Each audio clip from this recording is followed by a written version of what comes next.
And he's a low IQ person, very low IQ.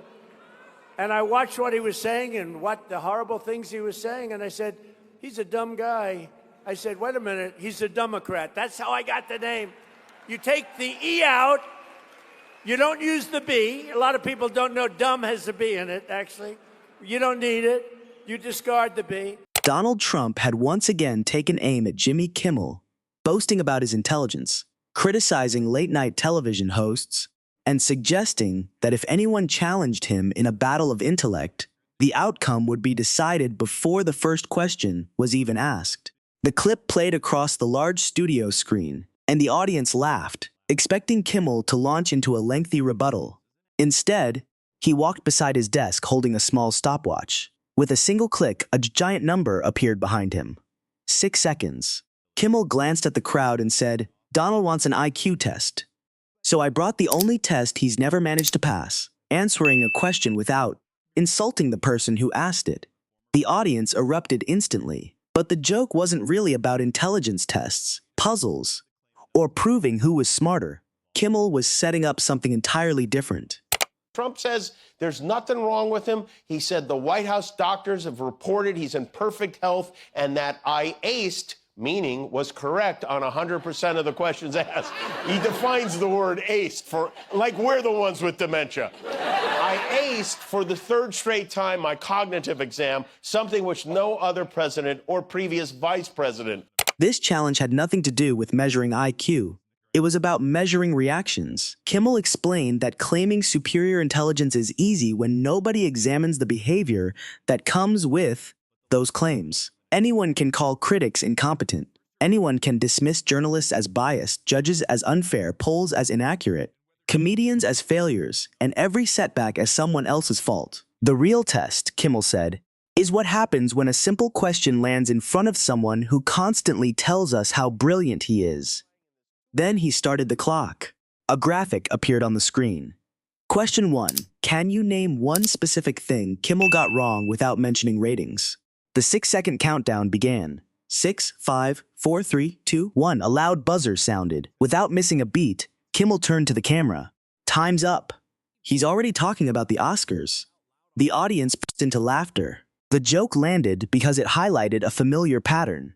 Rather than addressing criticism directly, the response often shifts toward personal attacks, complaints, or entirely different topics.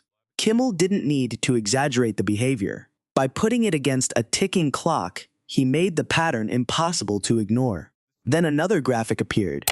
These cognitive exams, and I asked her to administer one to me. This is the official exam administered by a medical professional. I did not see the questions ahead of time, and I'm willing to release the full unedited version if necessary.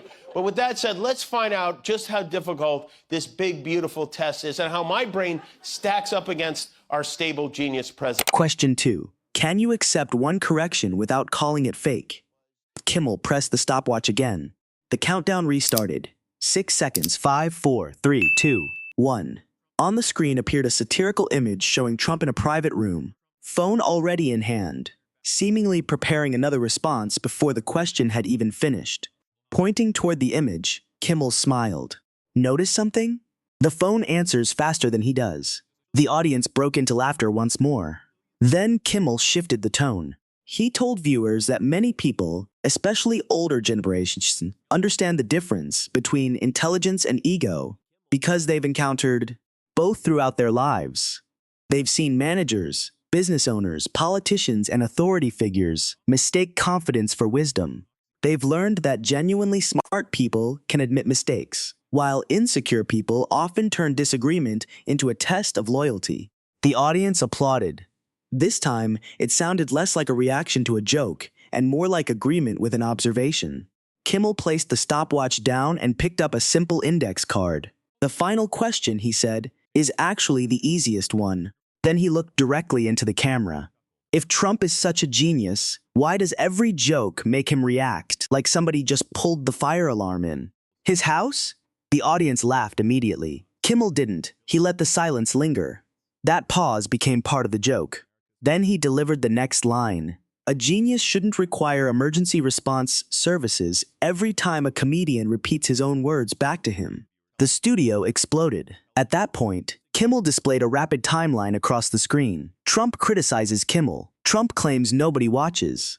Trump repeats the joke in detail. Trump attacks the network. Trump says the show is irrelevant. Trump reacts again.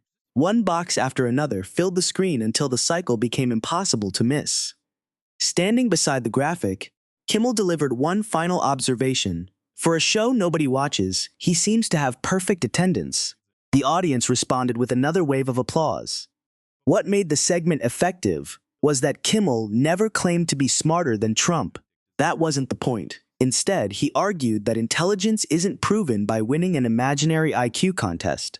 It's demonstrated by how someone responds under pressure. Real intelligence, he suggested, is patience when challenged. It's the ability to answer questions directly, remain composed under criticism, and avoid turning every disagreement into a personal battle.